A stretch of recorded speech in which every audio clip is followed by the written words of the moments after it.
I think that a lot of people are thinking about what happens with data governance in the age of AI, and I think that is the big question on everybody's mind. I would also say that these are still technologies that are rapidly evolving, and so one of the challenges with governance in general is that it tends to go at quite a slow pace, while technology goes at quite a rapid pace.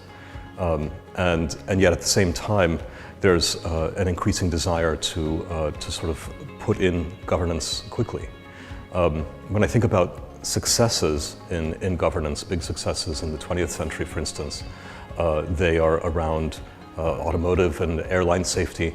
And in that case, there was a better match between both the timescale and the responsiveness of regulation to actual failures.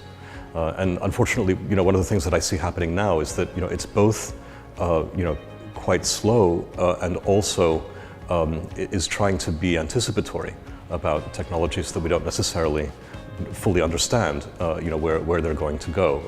When we look at, say, regulation of the internet in the 1990s, I think it had quite a few unintended consequences because people didn't really know what the actual risks and upsides and downsides were going to be in the 90s when those regulations were being made. And I feel like we're in a bit of a similar situation now.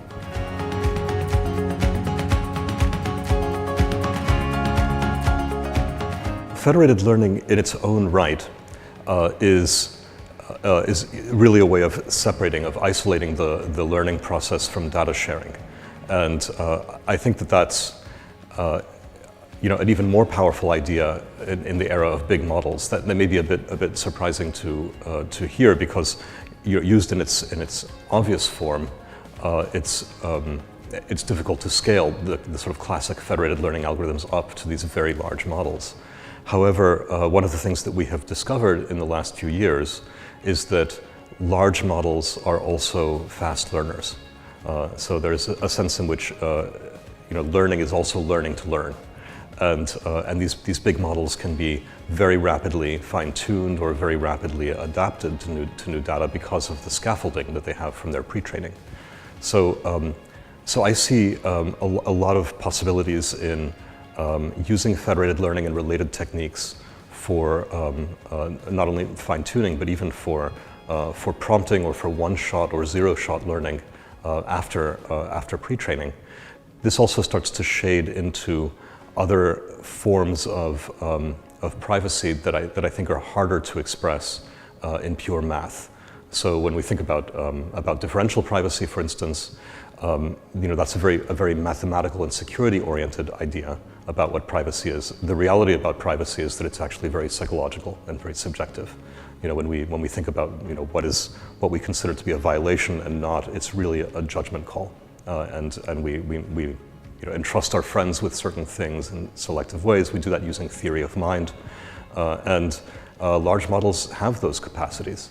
So the idea of starting to think about the psychological side of things, which we could never have done a few years ago, I think is very exciting as well.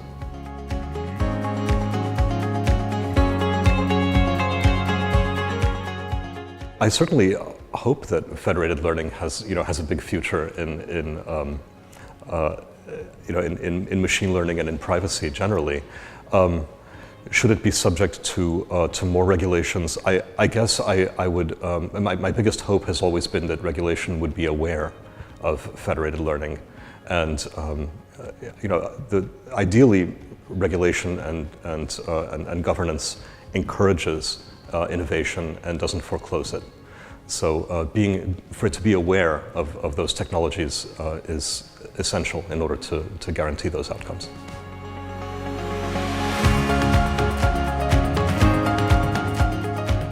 Well, as the technology evolves, both the risks and the opportunities evolve too. Governance and regulation that is unaware of the cutting edge and of what is going on is bound to make errors that both prevent good things from happening and fail to prevent bad things from happening. So, I think the goal of people getting together and learning from each other is to inoculate against those outcomes. That's a big question, and for me nowadays, a lot of my new team's work is about the fundamentals of AI. So personally, my big priority is to understand better how large models work and implement them more efficiently, and understand the relationships between neuroscience and AI in more detail. I think that we are learning a great deal from AI about how intelligence in general works. That's the topic of a book that I have coming out from MIT Press in the fall, and we're doing a lot of research on this. I guess to connect that a little bit more with governance sorts of questions, we've also been thinking quite a lot about how intelligence exists at many scales, including at the scale of many intelligences coming together to make larger intelligences, which is really what democracy is about. I see that process nowadays is much more parallel to the way neurons come together to make brains than I used to. I think that's not just a metaphor. I think it is in a literal sense true. Hopefully understanding intelligence allows us to understand political economy as well.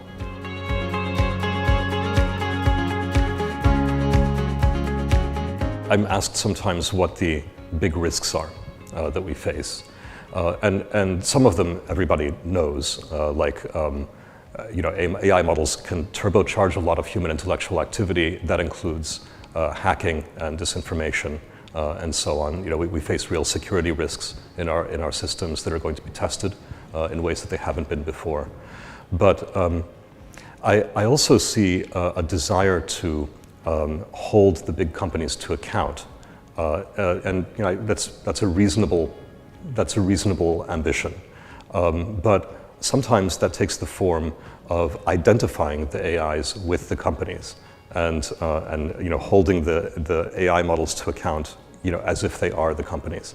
Nowadays, the AI companies and the models are more tightly linked in most cases than I think they eventually will be. When I think about the increasing power of on-device models and the fact that they are going to get used in an augmentative sort of way by a lot of people for real-time translation, for cognitive enhancement, for even things as simple as speeding up typing or text entry. If one thinks about all of those things as avatars or extensions of the companies, then that will actually create a surveillance state powered by the technology of those companies in ways that I don't think any of us want. Just to give a random example, I was doing a bit of deeper research recently about the lèse-majesté laws in Thailand against defaming the king or the regent or the queen or the heir apparent. And if any interaction you have with your device mediated by any kind of model is held to be about an interaction with the company and the company performing those actions, then the company now suddenly is forced to become a nanny for everybody using that device and to report violations and so on. This is a terrible outcome from a privacy perspective. So I'm very concerned that we not use our impulse to hold the companies to account to shackle the AIs to the companies in such a way that people's privacy ends up really severely compromised.